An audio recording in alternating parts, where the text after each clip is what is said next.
సార్వత్రిక ఎన్నికల ఫలితాల మీద అలాగే వైసీపీ ఓటమి మీద వివాదాస్పదమైనటువంటి వ్యాఖ్యలు చేశారు ఉండవల్లి అరుణ్ కుమార్ గారు. మొన్న ఆంధ్రప్రదేశ్లో జరిగినటువంటి ఎన్నికలు చాలా ఖరీదైన ఎన్నికలు జరగడం వల్లే ఆంధ్రప్రదేశ్లో వైసీపీ ఓటమి చెందడం జరిగింది అంటూ ఉండవల్లి అరుణ్ కుమార్ గారు చెప్తున్నటువంటి నేపథ్యంలో ఆయన ప్రెస్ మీట్ యొక్క ఆంతర్యం ఏంటి అనేది మనం విశ్లేషణ చేసుకునేటువంటి ప్రయత్నం చేద్దాం. ప్రస్తుతం మనతో పాటు ఉన్నారు ప్రముఖ రాజకీయ విశ్లేషకులు కృష్ణకుమారి గారు. మేడంతో మాట్లాడదాం. మేడం నమస్తే. మేడం నమస్తే. మొన్న ఆంధ్రప్రదేశ్లో ఖరీదైనటువంటి ఎన్నికలు జరగడం వల్లే వైఎస్ఆర్సీపీ ఓటమి పాలైంది అంటూ ఉండవల్లి అరుణ్ కుమార్ గారు ప్రెస్ మీట్ పెట్టి మరీ చెప్తూ ఉన్నటువంటి నేపథ్యంలో అసలు ఉండవల్లి అరుణ్ కుమార్ గారి ప్రెస్ మీట్ ఆంతర్యం ఏంటి అంటే ఏం చెప్తారు? ఆంతర్యం ఏంటంటే జగన్ ఎందుకు ఓడిపోయాడు అనే ఒక పోస్ట్ మార్టము ఆయన చేయటానికి పూనుకున్నారు. ఆ పోస్ట్ మార్టంలో ఆయన మామూలుగా ఒక వ్యక్తి చనిపోతే అంతర్గత అవయవాల్లో ఉన్న స్రావాలను బట్టి ఆ చావుకు కారణం ఏంటో చెప్తారు. అవును, అది హత్య, ఆత్మహత్య ఏంటి అనేది. ఇప్పుడు ఇక్కడ ఈయన చెప్పదలుచుకున్నది ఏంటి అంటే ఆత్మస్తుతి పరనింద అని ఒక మాట ఉంది. ఇది చాలా సందర్భాల్లో వాళ్ళ స్కిన్ని వాళ్ళు కాపాడుకోవటానికి, మేము కరెక్టే అని ప్రజల్ని ఒప్పించటానికి వాడతారు దీన్ని. వ్యక్తులైనా రాజకీయ పార్టీలైనా ఎవరైనా సరే, ఎవరైనా వాళ్ళు రాంగ్ అని అనుకుంటున్నారేమో వాళ్ళని కాదు అని చెప్పటానికి ఈ ఆయుధాన్ని వాడతారు. ఇప్పుడు ఈ ఆయుధాన్ని జగన్మోహన్ రెడ్డి అంత ఓపిక్గా తప్పు నాది కాదు అని చెప్తే ప్రజలు నమ్మరని, అలాగే ఇంత ఓపిక్గా వివరించడం రాదు కాబట్టి దాన్ని ఈయన భుజాన వేసుకున్నారు. భుజాన వేసుకుని అటు మోడీని, ఇటు జగన్ని, అలాగే చంద్రబాబు నాయుడిని, వీళ్ళందరి యొక్క పాత్రని ప్రస్తుత రాజకీయాల్లో వాళ్ళ భవిష్యత్తుని చెప్పటానికి ఆయన కంకణం కట్టుకున్నాడు. మామూలు కంకణం కాదు, వేరే కంకణం కట్టుకున్నారు. కట్టుకుని ఆయన మొదలుగా ఏంటి చెప్పారు అంటే మోడీ యొక్క మెగలోమానియా అనే ఒక జబ్బు ఉంది మోడీకి. ఆ జబ్బు వల్లనే ఆ పార్టీ ఆ స్థితికి వచ్చింది. ఇవాళ అధికారంలో ఉండొచ్చు కానీ గెలిచినట్టు కాదు. ఇలా అదంతా చెప్పుకుని వచ్చారు. చెప్పుకుని వచ్చి ఏదైనా కానీ చంద్రబాబు నాయుడు మీద, నితీష్ కుమార్ మీద ఆధారపడి మాత్రమే కేంద్ర ప్రభుత్వం ఉంది అని చెప్పి మొదటగా ఒక డిక్లరేషన్ ఇచ్చారు. ఇది ఎందుకు ఇచ్చారు అని మనం ఆలోచిస్తే చంద్రబాబు నాయుడికి కేంద్రంలో అంత హవా ఉంది, కీలకంగా వ్యవహరించబోతున్నారు కాబట్టి ఆంధ్రప్రదేశ్కి రావాల్సినటువంటి నిధులు, నీళ్లు, నియామకాలు అనే ఒక డైలాగ్ ఉంది కదా, ఆ డైలాగ్ లాంటి డైలాగుని ఎంత త్వరగా చంద్రబాబు నాయుడు తీసుకొస్తాడు, ఆ తీసుకురావాల్సిన బాధ్యత అతని మీద ఎంత ఉంది, అలాగే ఎంతవరకు పేచీ పడగలడు మోడీతోటి. త్వరగా పేచీ పడాలి చంద్రబాబు నాయుడు, పేచీ పడాలి. ఇప్పుడు పేచీ పడి మోడీ పడిపోవాలి. అది ఆయన అంటే మోడీకి డిస్కంఫర్ట్ రావాలి. ఎందుకు అంటే అసలు ఈ చంద్రబాబు నాయుడుతో మోడీ పొత్తు పెట్టుకున్నాడు, ఈ పవన్ కళ్యాణ్ పొత్తు పెట్టుకున్నారు, ఇందువల్ల జగన్ ఓడిపోయాడు. ఇదే ఆయన ఉద్దేశం. అసలు ఈ ఇద్దరు వచ్చి చంద్రబాబు నాయుడుతో కలవకపోతే జగన్ గెలిచేవాడేమో. నా బిడ్డ జగన్. ఇప్పుడు ఎట్లా అంటే వైఎస్ రాజశేఖర రెడ్డి గారి ఇప్పుడు ఇక్కడ సాక్షి ఉప్పు తిన్న బ్యాచ్ ఒకటి ఉంది కదా జర్నలిస్టులో, అలాగే వైఎస్ రాజశేఖర రెడ్డి ఉప్పు తిన్న బ్యాచ్ పాలిటిక్స్లో కూడా ఉన్నారు. వాళ్ళు చాలా వేర విధేయంగా ఉంటారు. ఆ వేర విధేయంగా ఉన్న వాళ్ళల్లో ఉండవల్లి అరుణ్ కుమార్ నంబర్ 1. అయితే ఆయనకి మరి పిల్లోడు చూస్తే చిన్నపిల్లాడు, తండ్రి చనిపోయాడు, ఎలాగోలా అధికారంలోకి వచ్చాడు, అధికారంలో నుంచి మళ్ళీ ప్రతిపక్షంలోకి వచ్చాడు. ఈ రావటానికి గల కారణాలేంటి అని ఆయనదైన శైలిలో ఆయన మొదటగా మోడీ మీద ఆయన వ్యతిరేకతని, అలాగే చంద్రబాబు నాయుడుకి ఆయనకి అన్ని పార్టీల్లోనూ తెలిసిన వాళ్ళు ఉన్నారు చంద్రబాబు నాయుడు గురించి. కాబట్టి ఆంధ్రాకి చేయాల్సిన పనులు చేపించుకోగలడు, చేయించాలి అనేది అక్కడ. ఇక్కడికి వచ్చేసరికి అసలు చంద్రబాబు నాయుడు ఎలా గెలిచాడు అనేది పోస్ట్ మార్టం చేశారు ఆయన.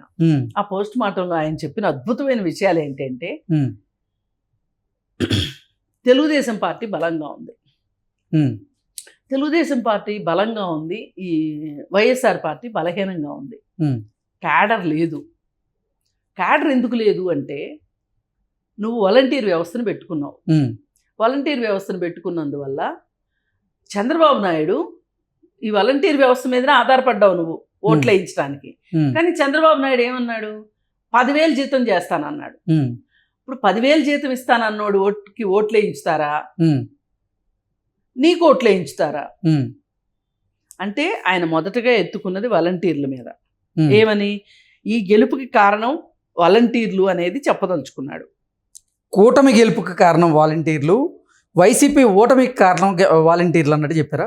కాదు, అసలు చంద్రబాబు నాయుడు 10,000 పెంచుతాను జీతం అన్నందుకు వాలంటీర్లు చంద్రబాబు నాయుడుకి ఓట్లే. అదే మేడం, అంటే కూటమి గెలుపుకేమో వాలంటీర్ల కారణం, వైసీపీ ఓటమికి కూడా వాలంటీర్లే కారణం అన్నట్టు. అంటే ఆయన, నువ్వు వాలంటీర్ల మీద ఆధారపడ్డావు, ఆ వాలంటీర్లు నీకు పని చేయలేదు. ఎగ్జాక్ట్లీ. వీళ్ళు గెలిచారంటే వాళ్ళు ఓడినట్టే కదా, అదేం స్పెషల్ గా చెప్పక్కర్లా. వీళ్ళు గెలిచారంటే అది ఇది అయిపోయింది. అయిపోయిన తర్వాత డబ్బులు విచ్చలవిడిగా ఖర్చు పెట్టారు.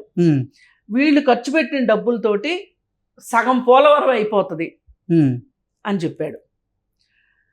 ఇదంతా అయిపోయిన తర్వాత మంత్రుల గురించి ప్రెస్ మీట్లో బూతులే, అసెంబ్లీలో బూతులే, మీరు ఇలా బూతులు మాట్లాడారు, వాళ్ళకు ఒక క్రమశిక్షణ లేదు, ఇవన్నీ చెప్పుకుని వచ్చి అసలు ఇవాళ ప్రపంచం అంతా మాట్లాడుకుంటుంది జగన్మోహన్ రెడ్డి మొండి వైఖరి, జగన్మోహన్ రెడ్డి తీసుకున్న ప్రజా వ్యతిరేక విధానాల వల్ల, నిర్ణయాల వల్ల జగన్మోహన్ రెడ్డి ఓడిపోయాడు, పార్టీ ఓడిపోయింది అంటున్నారు. కానీ ఈయన చెప్పినట్టు తెలుగుదేశం పార్టీ బలంగా ఉన్నా కానీ అనుకుందాం, జగన్ సరైన నిర్ణయాలు తీసుకుంటే జగన్ ఎందుకు ఓడిపోయాడు? ఎంత వాలంటీర్లు అంటే వాలంటీర్లు వీళ్ళు ఏమైనా తీసుకుని వెళ్ళి అంటే మీరు చంద్రబాబు నాయుడు ఒకవేళ ఆ మాట అనకపోయి ఉంటే జనాలందరి చేత వాలంటీర్లే ఓట్లు వేయించేవాళ్ళ? ఓకే, అంటే ఓట్లు వేయించుకుందామనే మీరు వాలంటీర్ వ్యవస్థను పెట్టింది. అది అవ్వకపోయేసరికి అక్కస్తో మాట్లాడుతున్నారా? ఎక్కడా కూడా ఆయన ప్రెస్ మీట్ మొత్తంలో జగన్ సరి అయిన నిర్ణయాలు తీసుకోలేదు, అమరావతిని కట్టకపోవటం ఒక కారణమని కానీ, అసలు జగన్మోహన్ రెడ్డి నిర్ణయాల గురించి, జగన్మోహన్ రెడ్డి విధానాల గురించి విమర్శలు చేస్తూ ఒక మాట చేయరు, ఒక్క మాట మాట్లాడాల. పోలవరం గురించి కానీ, అలాగే పట్టిసీమ మెయింటెనెన్స్ చేయకపోవటం వల్ల జరిగిన నష్టం గురించి కానీ అసలు ఇవేమీ ఆయనకు పట్టలేదండి. ఒక్కటే ఆయన మాట్లాడింది ఏంటంటే, మంత్రులు బూతులు మాట్లాడారు. మంత్రులు బూతులు మాట్లాడుతుంటే జగన్ రెడ్డి ఏం చేస్తున్నాడు, చెవులో సీసం పోసుకున్నాడా? అసలు చాలా మంది చెప్పేది ఏంటంటే, జగనే స్క్రిప్ట్లు పంపిస్తాడు, పలానా వాళ్ళని తిట్టండి, పలానా వాళ్ళని ఇలా తిట్టండి, అలా తిట్టండి, ఇంకా ప్రెస్ మీట్ పెట్టలేదేంటి, ఇంకా ప్రెస్ మీట్ పెట్టలేదేంటి అని జగన్మోహన్ రెడ్డి ఒత్తిడి పెడతాడు అనేది అసలు నిజమైన సమాచారం. ఓకే, మరి అలాంటప్పుడు నువ్వు జగన్మోహన్ రెడ్డిని ఇంత వెనకేసుకురావటం, అలాగే డే వన్ రోజు ప్రజావేదికను కోల్చడం గురించి ఈ రోజుకు నువ్వు ఎందుకు మాట్లాడలేదు? పేదోళ్ళ కడుపు నింపే అన్నా క్యాంటీన్ల గురించి నువ్వు ఎందుకు మాట్లాడలేదు? అలాగే జగన్మోహన్ రెడ్డి లిక్కర్ రేటు పెంచి అమ్ముతున్నాడు అనే దాని గురించి నువ్వు ఎందుకు మాట్లాడలేదు? మరి 2014-19 మధ్యకాలంలో ఈ బాటిల్ ఎంతకు తయారవుతుంది, లిక్కర్ బాటిల్, ఈ బాటిల్ ఎంతకు అమ్ముతున్నాడు అని నువ్వు మాట్లాడావు కదా.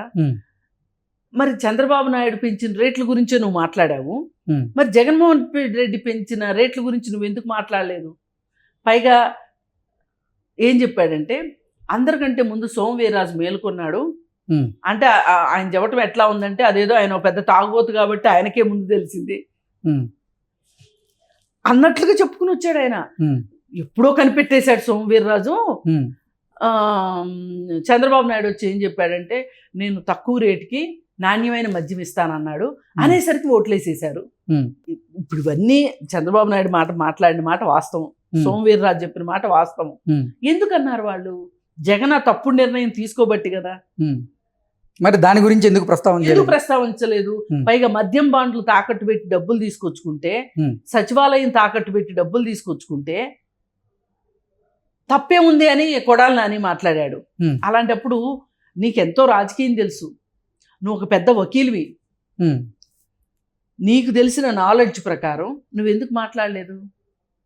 అసలు నువ్వు ఇంత పెద్ద మనిషివి కదా, ఇప్పుడు నేను ఏ రాజకీయాల్లో లేను అని చెప్తున్నావు కదా, రాజకీయాల నుంచి రిటైర్మెంట్ తీసేసుకున్నానని చెప్పావు కదా, మరి అలాంటప్పుడు నువ్వు జగన్ తప్పు చేసినా మాట్లాడాలి, చంద్రబాబు నాయుడు తప్పు చేసినా మాట్లాడాలి, ఎవరు తప్పు చేసినా మాట్లాడాలి కదా. కానీ నువ్వెందుకు పక్షపాత ధోరణి? అంటే నీ వకీలు బుద్ధి పోనిచ్చుకోలేదా? వకీలు అంతే చేస్తాడు, మర్డర్ చేసి వచ్చినైనా కాపాడతానంటాడు, అదేమంటే నా వృత్తి ధర్మం అంటాడు.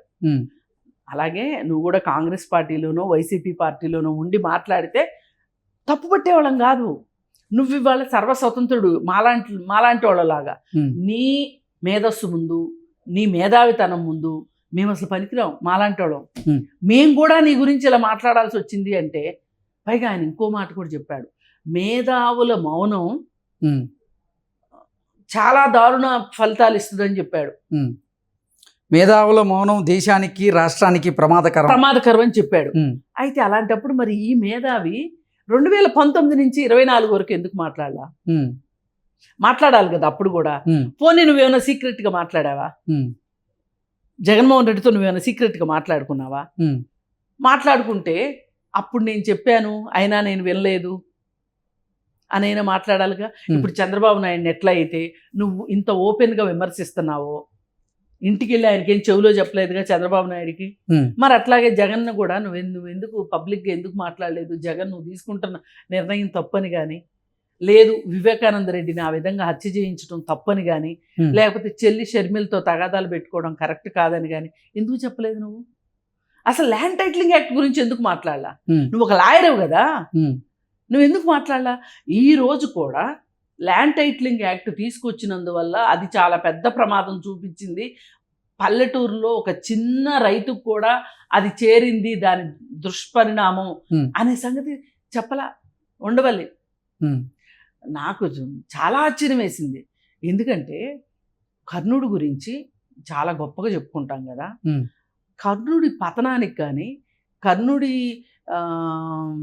శౌర్యానికి కానీ, కర్ణుడు ఎక్కడో ఉండాల్సిన వాడు అలా అయిపోయిన దానికి కారణం ఏంటి అంటే దుర్యోధనుడితోటి స్నేహమే, దుర్యోధనుడిని అంతగా నమ్మడము, అంతగా వెనకేసుకు రావడమే కర్ణుడి పతనం అని చెప్తాం కదా. మరి ఇప్పుడు నీ సంగతి ఏంటి? నువ్వెందుకు జగన్ ఇంత వెనకేసుకొస్తున్నావు? ఒక్క మాట పల్లెత్తి ఇంత మాట అనలేదు. ఇప్పుడు చాలామంది మాట్లాడుతున్నట్లు శ్రీరెడ్డి ఏం మాట్లాడుతుంది? మంత్రులందరినీ తిడుతుంది, కానీ జగన్ మంచోడు అంటుంది. జగన్ కూడా అదే చెప్తున్నాడు. అంటే ఆయన కార్టూన్లు వస్తున్నాయి అనుకో, వాస్తవాలు ఏంటో మనకు తెలియదు, నీ వల్లే జరిగింది, నీ వల్లే జరిగింది, నీ వల్లే జరిగింది అని. పైగా ఇంకొక మాట కూడా అనొచ్చు, ఇంత జరిగా కూడా నీకు బుద్ధి రాలేదేంటి జగన్? నువ్వు సమీక్ష సమావేశం నిర్వహించినప్పుడు కనీసం ఎమ్మెల్యేలని కూర్చోమని కూడా అనలేదు, అలా కుర్చీలు కూడా ఏర్పాటు చేయలేదేంటి? ఇదేనా నువ్వు గౌరవించేది? పార్టీని నిలబెట్టుకునేది ఇదేనా అని ఎందుకు చెప్పలేదు? పైగా ఆయన ఏం చెప్తున్నాడంటే మళ్ళీ వైసీపీకి పునర్వైభవం వస్తుంది, మీకు అవకాశం ఉంది, పార్టీని బలపరుచుకోండి, కార్యకర్తలను పెంచుకోండి, మంత్రులకు ట్రైనింగ్ ఇవ్వండి, నాయకులకు ట్రైనింగ్ ఇవ్వండి, అంతేగాని సత్తా లేని వాళ్ళు ఎమ్మెల్యేలు అయ్యారు, వాళ్ళకి మంత్రి పదవులు ఇవ్వటం వల్లనే రాష్ట్రం ఇట్లా తగలబడింది అని కూడా చెప్పట్లా. ఒక గుడివాడ అమర్నాథ్ కోడిగుడ్డు మంత్రి, ఐటీ మినిస్టర్ ఎట్లా అవుతాడు? ఐటీ మినిస్టర్ ఇవ్వాలి అంటే ఇంకెవరు లేరా నీ మంత్రివర్గంలో? ఒకడికి ఇస్తే వాడు నీటిపారుదల శాఖ మంత్రిని చేస్తే వాడు నోటిపారుదల శాఖ మంత్రి అయ్యాడు. అంబటి రాంబాబు ఏ మంత్రో ఎవరికి తెలియదు ఇప్పటికీ. ఏ మంత్రి అంబటి రాంబాబు? అంబటి రాంబాబు తర్వాత నీటిపారుదల శాఖ. ముందేమో అనిల్ కుమార్. అనిల్ కుమార్. మరి ఈయనకేమో క్యూసెక్కులకి వేటికి తేడా తెలియదు, కానీ కృష్ణా నది ఎలా ప్రవహిస్తుందో ప్రవహించినంత పద్ధతిలో డాన్స్ వేయటం వచ్చింది అంబటి రాంబాబుకి. గంట అరగంట మంత్రుల సంగతి ఇంక స్పెషల్గా చెప్పక్కర్లా. అసలు బట్టలు ఇప్పుకొని తిరిగినోడు గురించి ఒక్క వ్యాఖ్యానం లేదు. అసలు వీళ్ళందరినీ ఎందుకు భరించావురా నాయనా అని చెప్పొచ్చు కదా. ఇప్పుడు వాడు గోరంట్ల మాధవ్ గుడ్లెప్పుకుని తిరిగి 2 ఏళ్ళు అయింది దగ్గర. మరి ఆ రోజు కనుక వాడిని పార్టీ నుంచి సస్పెండ్ చేసి ఉంటే ఎలా ఉండేది? పైగా మీ గోదావరి జిల్లాల్లోనే ఒక డ్రైవర్ని ఒక ఎమ్మెల్సీ చంపి డోర్ డెలివరీ చేస్తే మీరు మాట్లాడాల. డాక్టర్ సుధాకర్ని పిచ్చోడిని చేసి ఆత్మహత్య చేసుకునేలాగా చేస్తే ఏం మాట్లాడాల. పైగా మీరు ఒక లాయరు, రాజ్యాంగం గురించి తెలుసు, చట్టం గురించి తెలుసు మీకు. మనిషికి వాక్ స్వాతంత్ర్యము కూడా అక్కర్లేదు అనే పద్ధతిలో ఒక ఫేస్బుక్లో ఒక పోస్ట్ పెట్టినా ఏం చేశారో, ఒక సాక్షాత్తు ఒక సీనియర్ జర్నలిస్ట్ అర్ధరాత్రి ఇంటికి వెళ్ళి అరెస్ట్ చేసిన విషయం మాట్లాడలా. ఇవన్నీ మాట్లాడకుండా కేవలం ఈరోజు చంద్రబాబు నాయుడు ఎలా గెలిచాడో చెప్తే ఆ గెలవటానికి కూడా కారణాన్ని ఇలా రకరకాలుగా చెప్పటం ఎంతవరకు న్యాయం చెప్పండి. ఇప్పుడు నిన్నగాక మొన్న చంద్రబాబు నాయుడు ఛార్జ్ తీసుకున్నాడు. అప్పుడే నువ్వు మోడీని అది అడగొచ్చు, మోడీని ఇది అడగొచ్చు, స్పెషల్ స్టేటస్ అడగొచ్చు అని చెప్పాడు. మరి ఈ స్పెషల్ స్టేటస్ గురించి అది జగను ఏదో ఒక డైలాగ్ అన్నాడు, అది కాలం చెల్లింది దానికి, ఇక దాని గురించి మర్చిపోండి అన్నాడు. మర్చిపోండి అన్నప్పుడు ఆ రోజు ఎందుకు మాట్లాడలేదు? అసలు నీకు ఇంత అనుభవం ఉంది కదా, నీ స్నేహితుడు కొడుకుని ఒక రాజకీయ నాయకుడిగా తీర్చిదిద్దాలనుకోవడం తప్పులేదు, తీర్చిదిద్దాలి ఖచ్చితంగా. నువ్వు ఆ బాధ్యత తీసుకుంటే ఎవరు తప్పు పట్టరు. అసలు నువ్వు ఎందుకు అతనికి దిశానిర్దేశం చేయలేదు? ఆ రోజు దిశానిర్దేశం చేయకోకుండా ఆ రోజు చక్కగా వెటరన్ పొలిటీషియన్ లాగా ఇంట్లో కూర్చొని ఈ రోజు వచ్చి వ్యాఖ్యానాలు చేయటం ఏం బాగుంది? ఇది కరెక్ట్ కాదు కదా. అలాగే మీరు ఈ రోజుకి వకీల్లానే ఉంటాను, నేను ఒక జడ్జిలాగా ఆలోచించను అంటే అందరి తరఫున నేను ఎందుకు ఆలోచించకూడదు, ఇరుపక్షాల తరఫున నేను ఎందుకు ఆలోచించకూడదు అనే ఉద్దేశం మీకు ఎందుకు కలగట్లేదు? మీకు ఇంత వాత్సల్యం దేనికి జగన్ అంటే? మరి జగన్కి కూర్చోబెట్టేని చెప్పొచ్చు కదా. ఈ ల్యాండ్ మాఫియా ఏంటి, ఈ శాడ్ మాఫియా ఏంటి, ఈ లిక్కర్ మాఫియా ఏంటి, అలాగే ఈ మైనింగ్ మాఫియా ఏంటి, ఇవన్నీ ఎందుకు చేస్తున్నావు? నువ్వు ఇప్పటికే బోలు డబ్బులు సంపాదించుకున్నావు కదా అని మీరు చెప్తే కూడా వినలేదా? ఇది సంగతి. ఇలా ఉండవల్లి అరుణ్ కుమార్ గారు ఈ విధంగా ప్రెస్ మీట్ పెట్టి, అసలు ఈ ప్రెస్ మీట్ పెట్టవలసింది జగన్మోహన్ రెడ్డి. తాను ఎందుకు ఓడిపోయాడో ప్రజలకి ఒప్పుకుని, పైగా ఈవీఎంల గురించి పోరాటం చేయమని చెప్తున్నాడు ఈయన. అంటే పోయినసారి జగన్ గెలిస్తేనేమో ఈవీఎంలు తప్పు కాదు, ఈవీఎంలు కరెక్టు. ఇప్పుడు చంద్రబాబు నాయుడు గెలిచాడు కాబట్టి ఈవీఎంలు తప్పు. అంటే ఇట్లా ఏదైనా సరే ఆ వైసీపీ కార్యకర్తలకి ఒక ధైర్యాన్ని ఇచ్చేటట్లుగా ఉంది తప్పితే, మీకు పునర్వైభవం వస్తుంది అని ఈయన వేణుస్వామి లాగా జ్యోతిష్యం చెప్తుంటే చాలా చాలా ఆశ్చర్యంగా ఉంది. ఈయన మాట్లాడిన దాంట్లో కనీసంలో కనీసం 1% జగన్మోహన్ రెడ్డి మాట్లాడి ఉంటే ఆంధ్ర రాష్ట్రం సంతోషించింది. Okay madam, thank you so much. Thank you.